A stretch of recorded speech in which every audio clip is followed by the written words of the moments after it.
predsednik Vlade, Vlada je, odnosno država je vlasnik većinski Telekoma, vi ste se izjašnjavali o tome, da li mislite da bi možda mogla Vlada aktivnije da se uključi u ovaj spor, u ovaj, vi biste rekli komercijalni, ali nije tu reč samo o trgovini i biznisu, spor između United grupe i Telekoma u vezi mogućnosti da svi građani ove zemlje mogu da gledaju sve kanale i sve programe?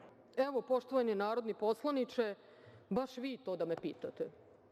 Vi koji ste mi rekli da u julu kada sam bila ovde, kada sam rekla da Telekom daje N1 program, kada ste i vi i N1 rekao da to nije istina i da predsednica Vlade Republike Srbije ne govori istinu, da ne kažemo da laže, da ne postoji u Telekomovoj ponudi N1.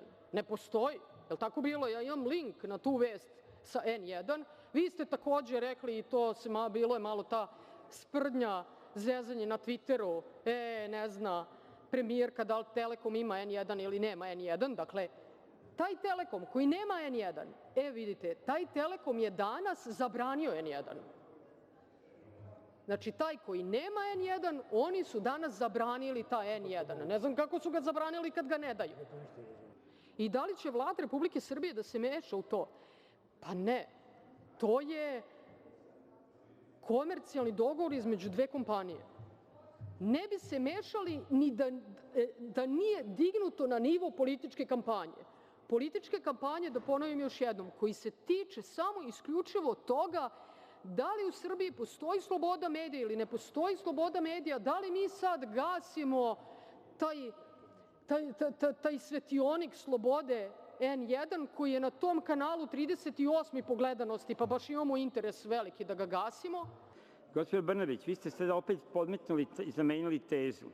Naravno da nije mogao u čitavom sistemu Telekoma da se vidi N1. I naravno sam ja bio u pravu i oni su bili u pravu. Nego u jednom delu, kod onih operatera koje je u međuvremenu Telekom kupio, tamo je moglo da se vide ti kanali United grupe i N1 i sport kanali. Znači, koje je on u međuvremenu kupio u okviru ove akcije objedinjavanja i okrupnjavanja, protiv čega ja nemam ništa.